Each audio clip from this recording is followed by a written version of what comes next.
Всем привет! Мангусты известны своим бесстрашием по отношению к змее, что нашло свое отображение во многих рассказах, сказках и даже песнях. Наиболее ярким считается советский мультфильм 1965 года под названием «Рикки-Тикки-Тави», в котором молодой мангуст защищал от кобр семью, приютившую его.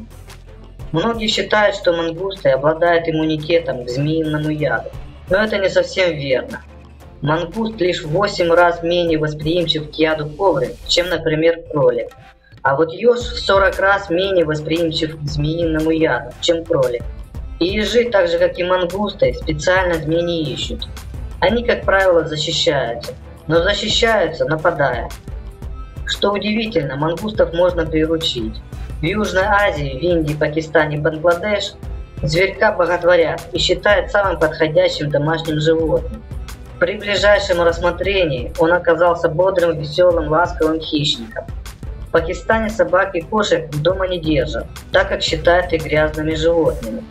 А вот мангусты в самый раз. И с детьми поиграет, и мышей-крыс переловит. Мангуст привыкает к своему хозяину, следует за ним повсюду, даже спит с ним. А что насчет нападений на людей? Это возможно?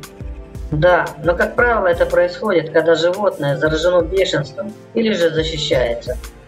В 2015 году умер мужчина, которого в Пуэрто-Рико укусил мангуст. Мужчину укусил мангуст, зараженный бешенством, и он не лечил место укуса. В конечном итоге, через 2 месяца он скончался. После этого исследователи решили изучить, насколько распространено бешенство среди мангустов. Поразительно, но 97% мангустов, которые были проверены после укусов в период 2005-2008 года, дали положительный результат на бешенство. Также стоит учесть, что укус любого животного, даже человека, потенциально опасен, поскольку через слюну могут передаться опасные микроорганизмы и патогены. Что и произошло 17 января 2017 года с 36-летней Шаниль Визер из ЮАР, которую укусил мангуст. Через 2 дня после нападения она заболела сепсисом и была помещена в искусственную кому на 11 дней. Ее семья сообщала, что у нее было мало шансов выжить. После того, как она проснулась, ей пришлось ампутировать обе ноги и руки, а также нос, губы и кончик языка. У нее также диагностировали синдром диссеминированного внутрисосудистого свертывания, после чего она перенесла 66 восстановительных операций. Еще одна запланирована на апрель 2020 года, чтобы начать реконструкцию ее челюсти. Вот как сама женщина пояснила об укусе мангуста. «Я была укушена в доме моего шефа между большим и указательным пальцами. Там было немного крови, которую я вытерла, и после этого почти не думала об этом, пока не упала 2 дня спустя. Я никогда не ожидала, что должно было что-то случиться. Я чувствовала тошноту, у меня было расстройство желудка, но потом я несколько раз падала в обморок. Мои коллеги нашли меня, и мой бывший начальник отвез меня в больницу.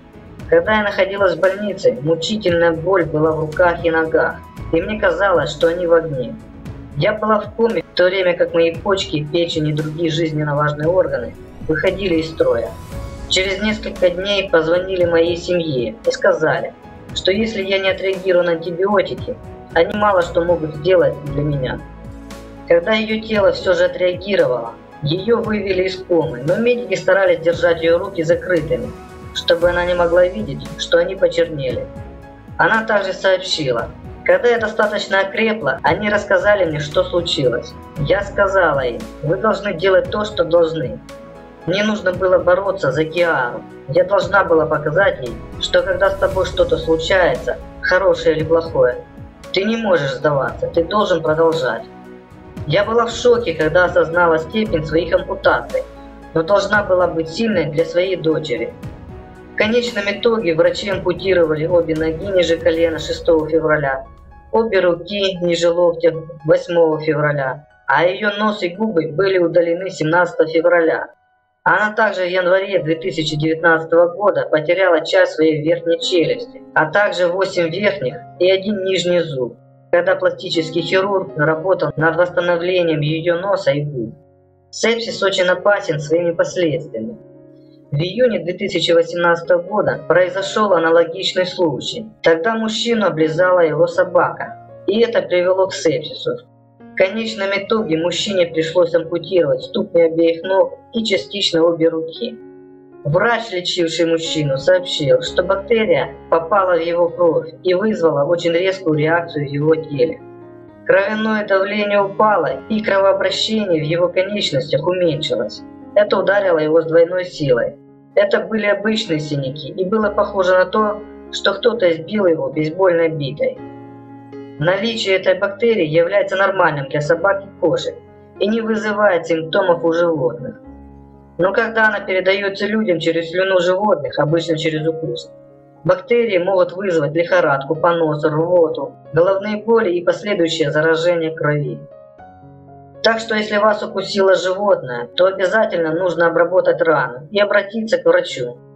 Лучше перестраховаться, чем ютиться в гробу или в инвалидной коляске. На этом все новости. Надеемся, что сегодня было просто и доходчиво. Ваша подписка и комментарии помогут продвижению канала. Всем пока! Повернись! Будем сражаться! Если ты сделаешь хоть шаг, я ушалю мальчишку.